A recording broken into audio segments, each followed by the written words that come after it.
A cada 25 anos, a Igreja inaugura um ano santo para celebrar o nascimento de nosso Senhor Jesus Cristo, a encarnação da Palavra que veio morar no meio de nós. A Igreja entende que esta prática ajuda os cristãos nesta sua busca de pertença ao povo de Deus. A cada 25 anos, nós somos chamados a reviver e a reavivar aquilo que é o patrimônio da nossa identidade cristã e católica. Nós somos o povo de Deus e muitas vezes precisamos ser lembrados disso. Os nossos costumes, as nossas tradições, a nossa liturgia, a nossa forma de ser nesse mundo é um reflexo da misteriosa presença de Deus que nos chamou a cada um de nós, desde o nosso batismo, para sermos o seu povo. E é por isso que neste ano santo, chamado ano jubilar, 2025 anos do nascimento de nosso Senhor Jesus Cristo, a Igreja conclama todos os seus fiéis cristãos a observarem esta prática que lhes propiciará ganhar as indulgências. A palavra indulgência bem poderia ser substituída por misericórdia. Misericórdia é dar o coração a quem sofre. É isso que Deus faz, é isso que Ele nos ensina a fazer. Então, neste ano de forma especial, Deus coloca o seu coração junto ao nosso, para que as nossas penas, consequência dos nossos pecados, possam ser apagadas.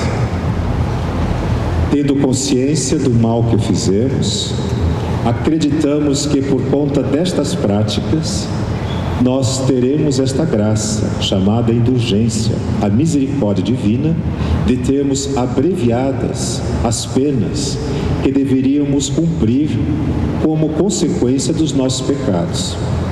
Deus sempre perdoa, isso ninguém duvide. Não há pecado maior do que a graça de Deus. Mas o pecado gera consequências. E se não nos entendemos com Deus nessa vida, o faremos no purgatório. É por isso que este ano da graça nos leva a rezar tanto por nós mesmos, e assim, tomando consciência do que somos, do que fazemos, melhorar a nossa vida, modelando-a a vida de Jesus, mas também intercedendo por aquelas pessoas que já morreram, estão no paraíso para entrar, mas ainda permanecem no purgatório. Alguma coisa falta para completar, alguma coisa falta para que eles possam, de fato, ver a Deus e se entregar totalmente ao seu abraço. Então, quando nós rezamos, suplicando de Deus o perdão dos pecados, temos certeza de que Ele nos concede. Quando pedimos a Ele que nos dê a indulgência, que derrame sobre nós a sua misericórdia, de tal forma que de fato não reste nada do pecado em nós, nós estamos fazendo nele a nossa verdadeira profissão de fé, porque para Deus tudo é possível, e a vontade de Deus é ver o ser humano erguido, livre, imagem e semelhança dele que nos criou. Por isso que esse ano chamado Peregrinos da Esperança, ou Peregrinos de Esperança, caracteriza bem o que nós somos, homens e mulheres que não perdem a esperança.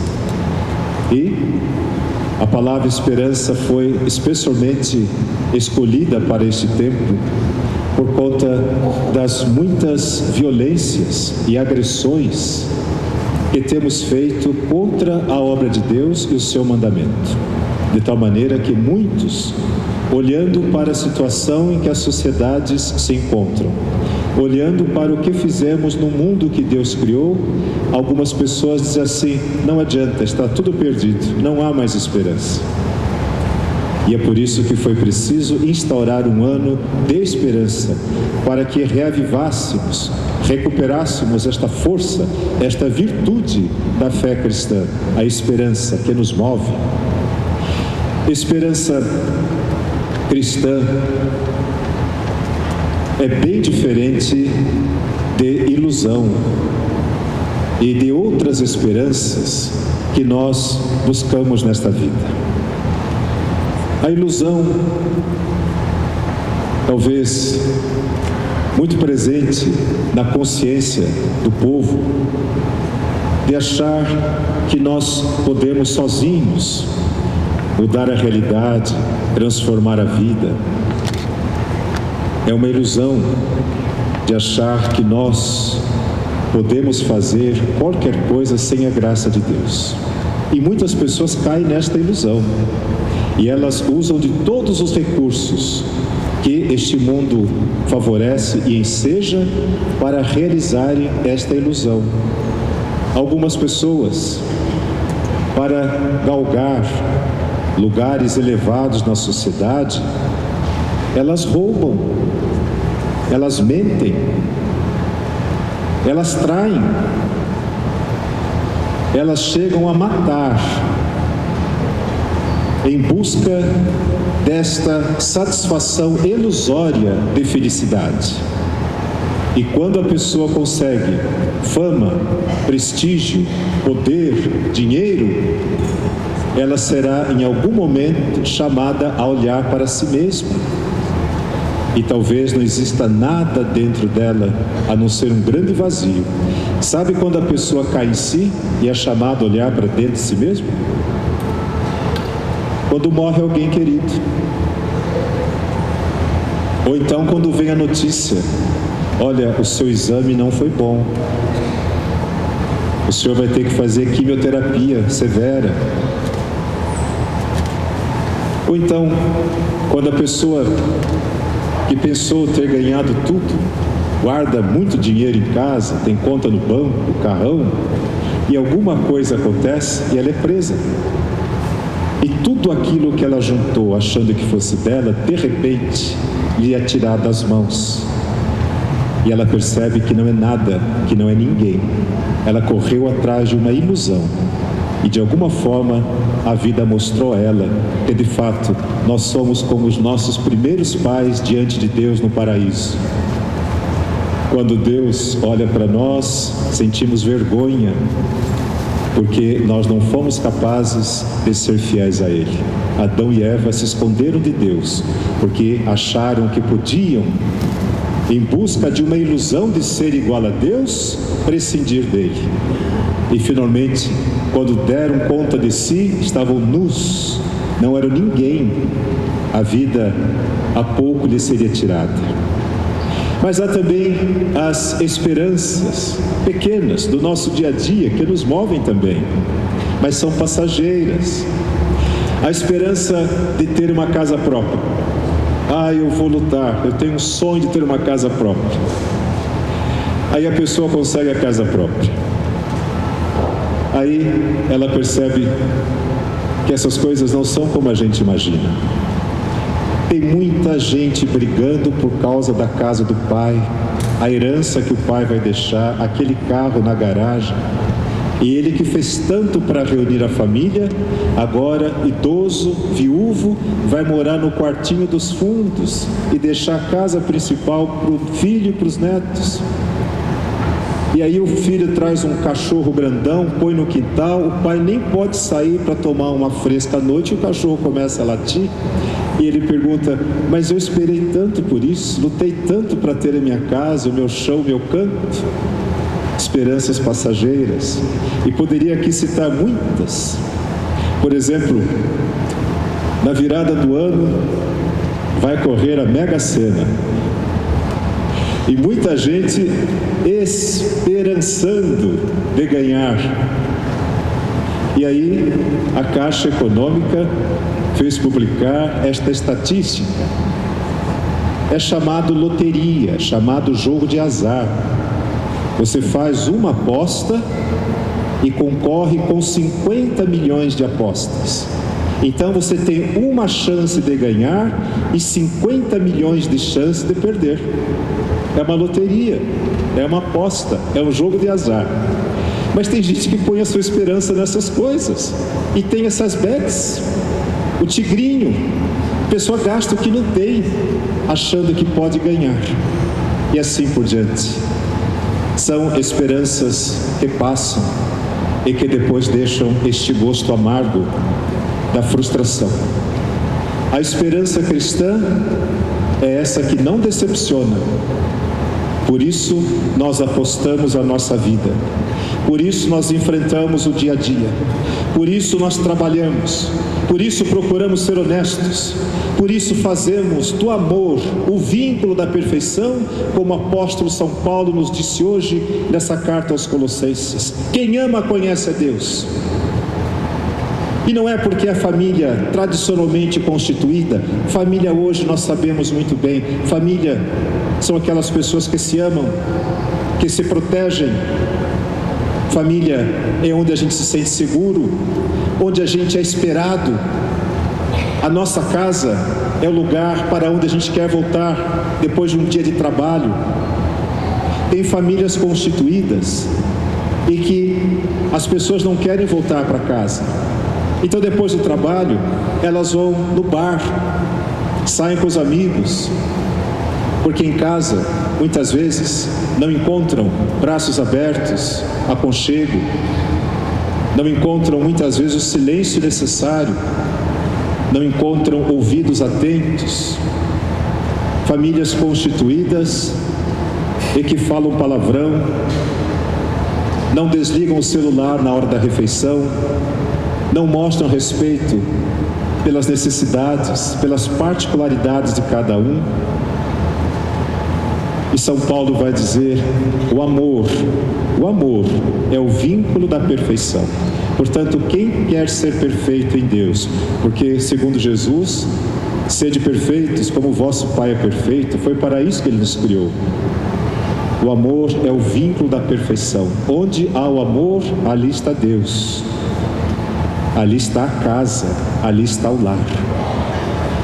Hoje, encerrando este ano santo, jubilar, todas essas coisas vêm à nossa meditação por conta dessas extraordinárias leituras que fizemos no dia em que se celebra a festa da Sagrada Família. Os conselhos bíblicos, a primeira leitura. Olha, respeitar o seu pai quando ele pede juízo, está senil. Chamá-lo de papai quando ele já não é mais capaz de reconhecer você. Você poder trocar a fralda da sua mãe, dar banho nela e beijá-la, mesmo quando o seu corpo, o corpo dela, já não é mais aquele corpo que te amamentou, que te acalentou. A idade não tira de nós somente o vício, não tira de nós somente as forças. A idade tira de nós também, muitas vezes, a vontade de viver. E as pessoas entram em depressão, os idosos entram em depressão.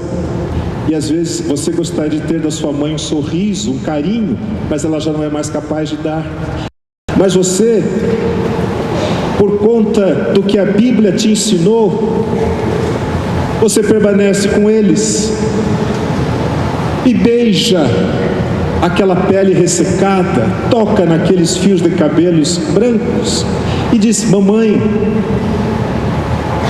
E um dia, quando ela já não estiver mais aqui, e depois de você ter ficado muito bravo, ter brigado com ela, porque doente é chato mesmo, doente mexe com os nervos da gente, mas você vai olhar para trás e dizer assim, eu cuidei dela até o fim, eu cuidei e respeitei o meu pai, e ensinei os meus filhos a respeitarem também. E isso está escrito no livro do Eclesiástico, primeira leitura, não passará desapercebido diante de Deus. Ele é que vai dar a recompensa a você, porque você foi capaz de amar, quando não tinha nada para receber, você só deu. E o verdadeiro amor é esse. Nem com amor se paga. Meus amigos, meus irmãos e minhas irmãs, agradecemos a Deus porque fez de nós uma família. Este santuário recebe pessoas de todos os lados da cidade e de outras cidades. Está sempre aberto. Os padres estão aqui para atender as confissões, para dar as bênçãos. E as pessoas que aqui vêm, só Deus sabe o que cada uma delas traz na sua história, no seu coração, nos seus ombros. Mas elas encontram aqui e nas nossas igrejas, encontram um lugar onde elas são reconhecidas, foram convidadas por Jesus e por isso se sentem em casa diante do altar, se sentem à mesa, não como estranhos, mas como filhos, como membros de um corpo. Isto é a nossa igreja, que nós amamos. E quando vemos coisas erradas na igreja, nós devemos corrigir e devemos tudo fazer para que essas coisas sejam superadas, porque é a nossa família, a igreja é a nossa casa, é o nosso lar, é o caminho que Deus nos deu de salvação. E hoje, ao vermos a atitude de São José, nosso coração também se volta para esta maravilhosa experiência de Deus que este homem fez. Não foi famoso, não teve sucesso praticamente nas coisas que fez. Um carpinteiro numa aldeia miserável. Nazaré é lugar para onde ninguém quer ir. Nazaré, na Galileia, é o fim do mundo. É por isso que Natanael vai dizer, quando soube que Jesus veio de Nazaré, mas pode alguma coisa boa vir da Galileia, daquele fim de mundo? Pois foi para lá que José foi com a sua família para protegê-la.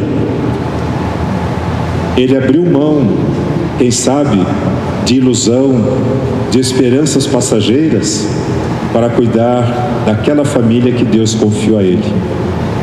Os sonhos de São José não são fantasia, não são ilusão, não são quimeras.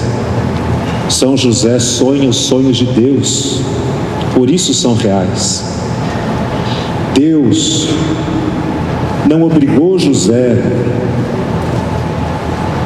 a fugir para o Egito, não obrigou José a voltar, mas Deus falou a José, porque ele é um homem justo e soube reconhecer a voz de Deus.